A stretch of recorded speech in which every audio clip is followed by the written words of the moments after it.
Bendiciones, la paz de Dios sea con todos ustedes. Este es su programa Primero Dios, un programa que llegó para quedarse. El Señor te bendiga y te guarde. Creemos firmemente que hoy será un día de gran bendición. Pero antes de iniciar esta sección, nosotros vamos a orar. Así que oramos en el nombre de Jesús. Amado Dios, gracias, y Padre de nuestro Señor Jesucristo, cuya morada estás en gloria, te alabamos y te exaltamos. Te damos gracias por este espacio, por nuestros compañeros, por todo el equipo y nuestro invitado. Así que te rogamos que en el nombre de Jesús establezca tu orden. Mira lo que se va a hablar, que sea de bendición y gran impacto para los que nos escuchan. Así es que arrancamos en el nombre de Jesús. Nuestro hermano Luis Arturo Medina, como siempre. Bendiciones, mi gente. Privilegiado, ¿verdad?, de estar aquí una vez más en su programa Primero Dios. Activa la campanita, suscríbete, comparte, dale like a este video para que otras personas sean bendecidos. Hoy tenemos un invitado muy especial, nuestro hermano Julio César Florentino. Salúdanos, Julio César, que te puedan escuchar. Dios le bendiga en esta hermosa mañana. La paz del Eterno sea con todos aquellos que puedan ver este video.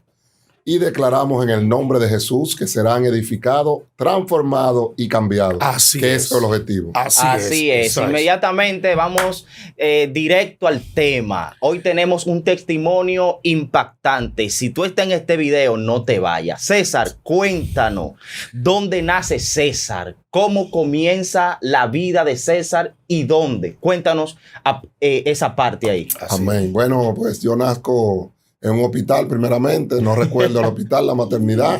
Me crió en el Abanico de Herrera, en la calle Hortaliza número 32. Allí residen mis padres, allí crezco y a la edad de 3 o 4 años, cuando comienzo a tomar conciencia, recuerdo que mis padres se separaron, fueron separados y allí comienzo yo a vender maní en la calle, a limpiar zapatos. Y me gustaba mucho andar en la calle, recuerdo cuando niño. En ese tiempo lo hacía vendiendo productos. Amén. Bien, como un niño normal que crece en un hogar donde no hay muchos recursos, que busca la manera entonces de buscar esos recursos, ¿verdad? Entonces, César, ya cuando comienzas a crecer ese niño en ese hogar que era carente de dinero, quizás monetariamente, ¿cómo César comienza a conocer este mundo, la calle, los amiguitos, déjame ir a tal lugar, a tal colmado, tal cosa? ¿Cómo comienza a conocer ya ese ambiente desde niño? Pues mi niñez, en realidad no fue una niñez en lo que estuve viviendo en el Abanico de Herrera, una niñez... No fue mala. Una niñez sana, no fue mala. Mi casa, mis padres, bendito sea el nombre de Dios, en ese entonces vivían bien, no se vivía mal en mi hogar. Pero cuando llegó la malicia a mi casa, que mis padres se separaron, mi madre y mi padre, por causa de mi madre no compartir con mi padre más porque supo que tenía otra esposa.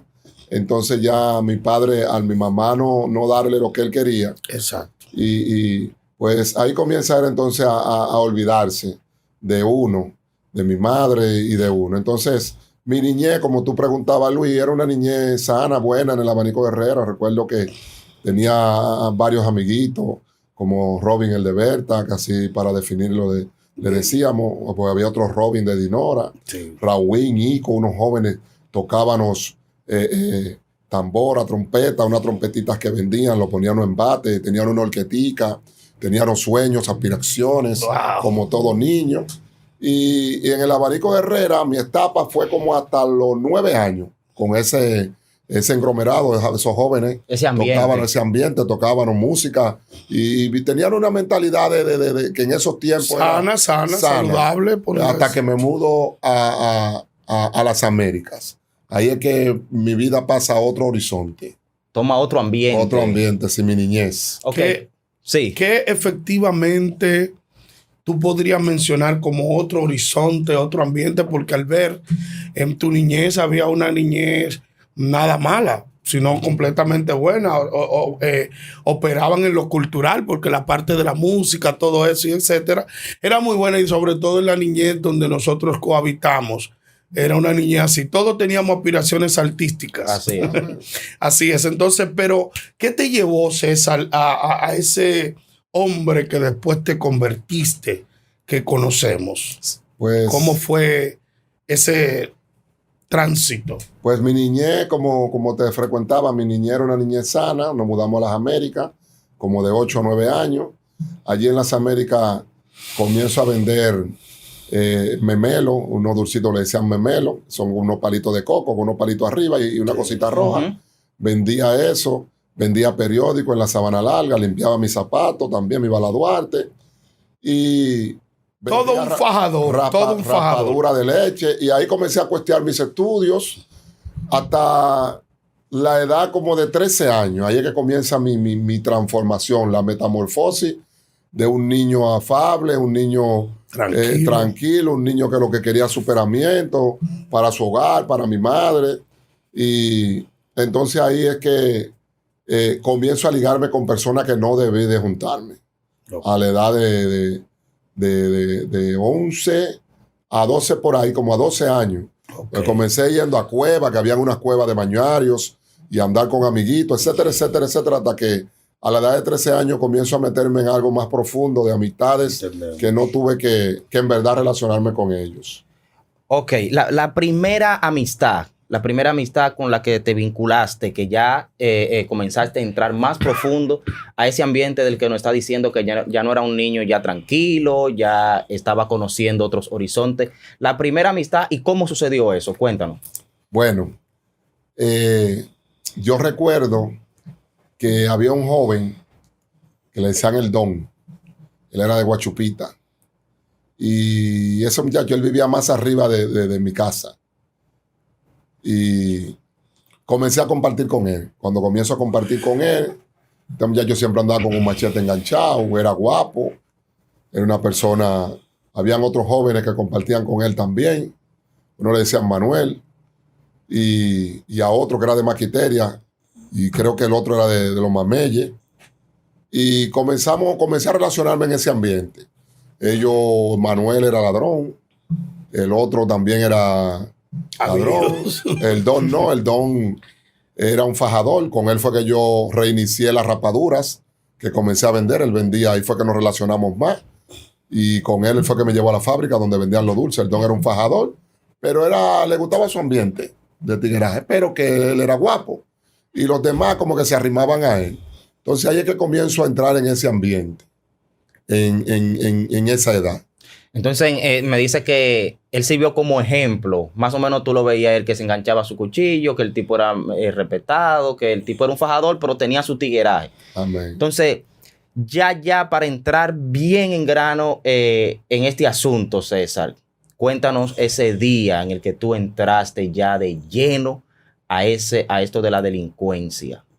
Bueno, recuerdo que en los primeros pasos, por así decirlo, que comencé a relacionarme en ese ambiente, pasamos a compartir con otras personas que hay uno se llama Jero, otros decían el doctor, y uno de más tigres, por así decirlo. Entonces ahí ya comienzo a involucrarme con esas personas también que eran amigos del Don. Entonces ya ahí comienzo a relacionarme en otra hábitat, en otro ambiente, porque mi ambiente en realidad, mi hermano Luis, antes yo ligándome aún con el Don, había un amigo mío que le decían Buche, y él le gustaba el baile, el rap. Yo también me gustaba ese con bicosía, esas cuestiones en esos tiempos, y yo tenía como dos entornos de relacionarme.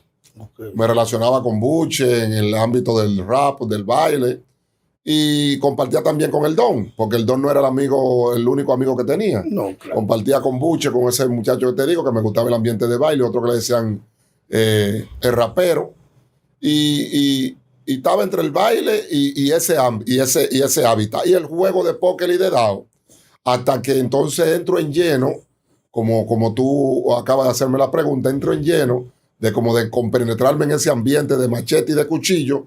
Ya es como a la edad de 14 por ahí, como a los 14 años. Ya tú tenías un cuchillo enganchado. Ya entro en lleno, ya como a relacionarme, a gustarme ese ambiente, ese corio, a compartir con ellos, a andar bebiendo, etcétera. Tremendo, tremendo. Entonces, entraste ya en ese ambiente de la delincuencia. Nos está diciendo que ya a los 14 años ya tú estabas entrando ya a ese ambiente completo ya. Ya a esa edad, César, ya tú tenías un cuchillo, ya tú tenías un machete o tenías un arma de fuego. O cuáles eran ya tus aspiraciones ya a los 14 años. ¿A qué aspiraba César en ese momento? Bueno, arma de fuego no. En ese tiempo no. Con ese cuchillo. En ese tiempo uno andaba con un machete que le decían saca hígado. Uno le hacía varias... Jero era que lo preparaba. Una media luna y un par de cositas estilo tiburón de sacao. Y yo andaba con mi machetico. Ya en ese tiempo comencé a fumar cigarrillo. Recuerdo, conocí la marihuana a los 13 años y pico. ¿Ya fumaba marihuana a los 13 años? Sí, ya a esa edad.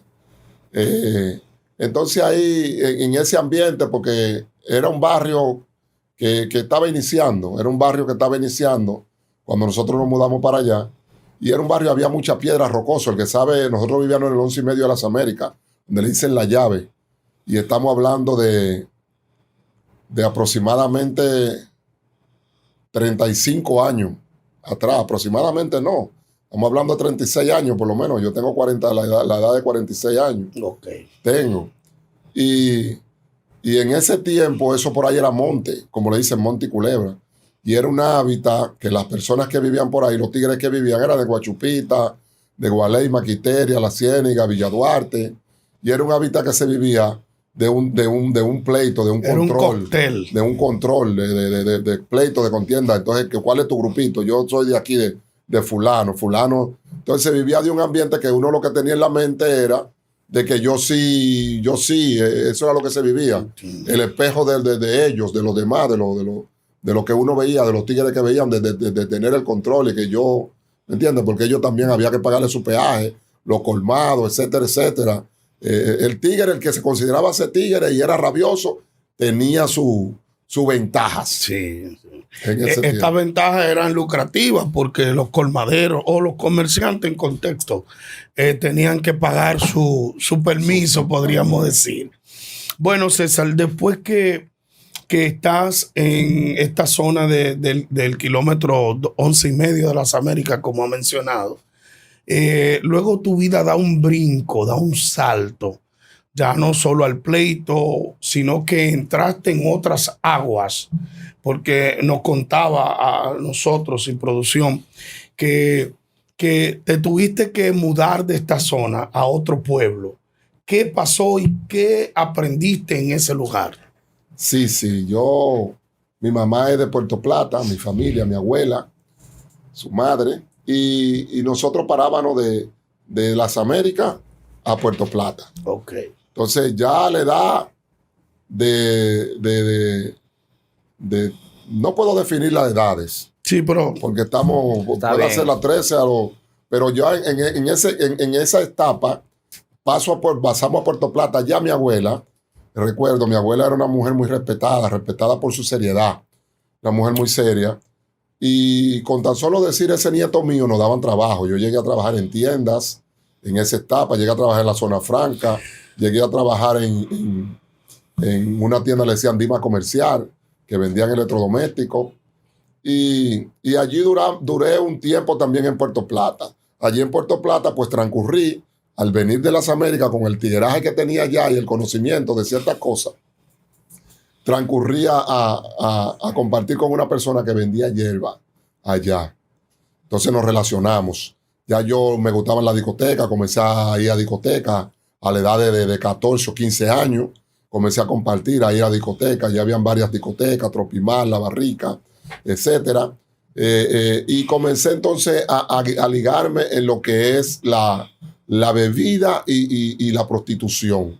Yo que de niño a mí no me gustaban las mujeres de la calle, porque cuando limpiaba zapatos en la Duarte, las mujeres llamaban a uno, como para que le dieran los chelitos que uno, a uno siendo niño.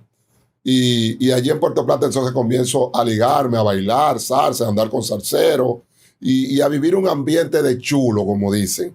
porque con lo que compartía, ellos eran, las mujeres, los cueros, trabajaban para ellos. Las mujeres de ellos se la buscaban en Sosúa, etcétera. Entonces yo comienzo a ligarme en ese ambiente y a querer también enfocarme en ser como ellos. Porque todo joven, lamentablemente, mi hermano Miguel Ángel y mi hermano Luis, que se liga con alguien o comienza a compartir con esa persona, quiere como superar a esa persona o ser como esas personas. Así es. Por Amén. eso dice el proverbio que las malas coyuntas corrompen las buenas costumbres. Amén. Así es. Y en ese ambiente, ¿cuántos años tú tenías cuando ya entré en ese ambiente? Yo tenía de 14 a 15. Y yo a los 15 años, yo todavía no sabía, no sabía ni quién iba a ser muy bien. Y ya César a los 15 años ya estaba en ese ambiente de discoteca, de mujeres, involucrándose en ese asunto. Entonces ya César, ¿a qué edad César comienza a convertirse ya, como dicen en ese mundo, en el patrón? ¿A qué edad y cómo comienza a entrar ya y se convierte en ese hombre? Bueno, mi vida de delinquir, cuando comencé a vender y comencé a relacionarme en ese ambiente, comienza después de lo que te cuento que estuve en Puerto Plata, regresamos, entonces regreso al Abanico de Herrera, que por causa de algo que pasó en las Américas, es que regreso como a la edad de 17 años al Abanico de Herrera, una jovencita que tenía, que salió embarazada, porque ya yo a la edad de 13 años ya conocí mi primer mujer. Tenía 13 cuando conocí la primera jovencita que viví con ella. Luego después conozco otra jovencita, le llamaban Janet, y me sale embarazada. Y de ahí, por causa de algo que supe, la trompeo, porque es la cultura machista, por así decirlo, del hombre. Supe algo de ella y que andaba con alguien, un amigo mío que me contaron, porque yo no vi. Y hablé con ella y me llené de ira y le doy. Entonces ahí, por causa de eso, la mamá supuestamente dice que me puso una querella y vengo al Abanico de Herrera. Huyendo de ese caso, llego al Abanico de Herrera y ya tengo la edad de 17 años. Entonces ahí, a la edad de 17 años, es que comienzo a compartir con unas amistades y jugaban póker, jugaban dado y vivían metidos en los juegos.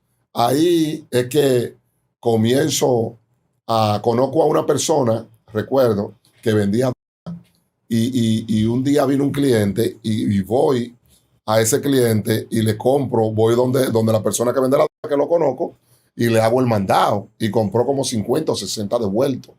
Entonces, la persona cuando yo fui donde él me dio 10 pesos de cada devuelto. ¿Y qué es un devuelto? Un devuelto es a lo que le dicen marihuana y crack. ¿Eso es junto? Eso sí, eso la hierba se la introducen, majan la piedra y se la rocean. Entonces a eso le dicen devuelto. Eso es lo que lo que se denomina como un devuelto. Entonces ahí es donde mi hermano Luis y yo comienzo a ver el dinero rápido. Digo, oh, y esto es así. Yo me gané, creo que fue en 600 pesos. Despertó curiosidad Ese día, que 600 pesos. En un minuto. En ese tiempo, estamos yo hablando tengo 46 en un minuto. años. Y estamos hablando. Y tenía 17. De 17 años. Es mucho tiempo. Hace mucho tiempo. Estamos hablando del 90. 29 años. Entonces, eso era un dinero, mi hermano. Cuando yo vi eso, yo dije, no, pero aquí hay. Y me quedé haciendo mandado. Entonces iba y hacía los mandados. Me ganaba mi dinerito rápido, que a él le compraban mucho. Entonces recuerdo que alguien me dijo, pero para tú estar en eso, ponte tú. Porque tú vas a estar sirviendo, haciéndole trabajo a otros y te agarran a ti que te van a agarrar preso y qué sé yo qué. Y yo, como tenía mi mente despierta, me puse a calcular y pensar en eso. Y dijiste, pero es verdad. Y comencé yo, recuerdo que fui a la 42. Es verdad que... Y en ese tiempo la 42 era... fuerte. Picante todos los tiempos. Más que ahora, más que ahora. Ok, fuiste a la 42. ¿Y qué pasó? Cuando voy a la 42, que voy por primera vez, compré media onza de hierba. Cuando compro la media onza de hierba, voy al barrio y comienzo a vender tabaquito. Y ahí, con lo que hago de esa media onza, vuelvo a la 42. Que la 42, para entrar a la 42. Eso era terrible. Pero como yo me crié en la Duarte, limpiando zapatos, en la Sabana Larga, vendiendo periódicos a la edad de 10 años, más o menos por ahí, Ya yo, que por eso fue que comencé a coger la calle a temprana edad, pues ya yo me creí un hombrecito. Entonces ahí voy y compro. Y ahí es que comienzo. Cada vez que vendía iba y compraba más. Y comienzo a multiplicar y ahí es que comienza a crecer el negocio. Hasta que llego mi hermano Luis a vender kilos. O a lidiar con kilos, no a vender kilos, a lidiar con kilos en el abanico, a lidiar ripiando por porciones. Yo compraba 6 paquetes de 100 gramos, que un kilo son 1000 gramos. Una pregunta importante, César. En ese ambiente del abanico de Herrera, ¿en algún momento la policía caíste preso? Creo que sí, que tú caíste preso realmente. Sí. En ese ambiente, para llegar a la posición que llegué, pasé mucha, me allanaban mucho. El cuartel del barrio, recuerdo, me tiraba a mi casa y pasé muchas para llegar a la posición que llegué. Recuerdo que caímos presos en una ocasión, mi hermano en España y otro personaje de allá del barrio, que por ética no menciono su nombre porque él se ha reintegrado a la sociedad. Sí. Y eso quedó en el ayer y él no ha vuelto a reincidir en eso. Y caímos presos. Y después que caí preso, entonces ahí en la cárcel es que surge el capo César, el fuerte, porque cuando yo caí preso, yo no estaba a un nivel, yo vendía cositas, pero en la cárcel es que me desarrollo. Es como entraste a una escuela. Sí mismo. Dios. En esa escuela, César, ¿fue fácil para ti? ¿Catalogas tú la cárcel de nuestro país como lugares de reivindicación, lugares de reformación en nuestra sociedad? ¿Tú crees que fue para bien o fue para mal tu estadía allí? Bueno, la cárcel para cambio de superación, humanamente hablando, en algo que sea una superación para social, no es factible en la cárcel. Porque en la cárcel no se aprende nada social. En la cárcel lo que se aprende es a usted lidiar con... En la cárcel se aprende a usted saber manejarse, agarrar un cuchillo para defenderse. En la cárcel lo que se aprende son cosas negativas. Porque todo el que está allí, a usted lo meten preso. Si usted cae por un guineo, a usted lo ponen con uno que está 30 años porque mató a 20, porque hizo esto, porque hizo aquello. Usted allí está con los sicarios más sicarios. Usted se liga y se junta con todo el mundo. Allí usted lo que va a aprender de esas personas, como decía ahorita, que yo, de las personas que me ligaba, quería superarlo. El que cae a la cárcel quiere superar a las personas porque no quiere ser rana. Sí. En la cárcel le dicen rana a aquellos que duermen en el piso, a aquellos que no tienen recursos, son de nada, que cogen galletas. Y usted no quiere ser eso. Entonces, cuando usted llega a la cárcel, usted lo que hace es que se convierte en un monstruo. Porque eso es lo que la cárcel hace, convertir a las personas que llegan allí en monstruos, penosamente a los de bajos recursos. Cierto. Porque hay zonas que no son para los de bajos recursos. Que esas zonas sí son bien, porque son para los que tienen su dinero. Exacto. Y para los militares. Según lo que me dice, puedo entender que la cárcel te obliga a aprender cosas que tú no sabías antes de entrar a la cárcel. Porque cuando usted entra y así como tú dices, que te meten en una misma celda con alguien que es asesino y tu delito es mucho menor, tú tienes que aprender a defenderte, si no, vas a sufrir mucho ahí dentro en la cárcel. Entonces, entraste a la cárcel, César. Cuéntanos qué sucedió en la cárcel, cómo saliste también de la cárcel, porque entraste, pero saliste también, cómo saliste y qué pasó cuando saliste para la calle de nuevo. Bueno, la cárcel fue un empujón para hacerme más fuerte en lo que yo hacía. Porque cuando caigo preso, siendo un joven, porque tenía como 18, 19 años, cuando caigo preso, comienza a haber una guerra entre los mismos que caímos presos, querían que yo me echara la cuava, y yo no me echo la cuava por motivo de algo, porque las cosas que apareció ahí, creo que entre ellas apareció algo que era mío, pero a mí no se me ocupó encima. Entonces ellos decían que me echara la cuava, que ellos me iban a suplir, pero yo, como tenía la mente despierta y familiares me aconsejaron, no me echo la cuava. Entonces comienza un pleito entre nosotros allí. Entonces comienza a surgir algo entre nosotros. Eso es tuyo, mismos. No es mío, es tuyo. Entonces no. Ahí ya comienzo yo, voy al gimnasio, comienzo con una mentalidad preparándote. De prepararme físicamente y como tigre, como por así decirlo, comienzo a relacionarme con gente a otro nivel. Comienzan personas a enseñarme químicas. Aprendí allí a cómo preparar el perico. Aprendí allí, consumía. Ahí yo me fumaba mi tabaco de marihuana. Espera. En la cárcel tú aprendiste a preparar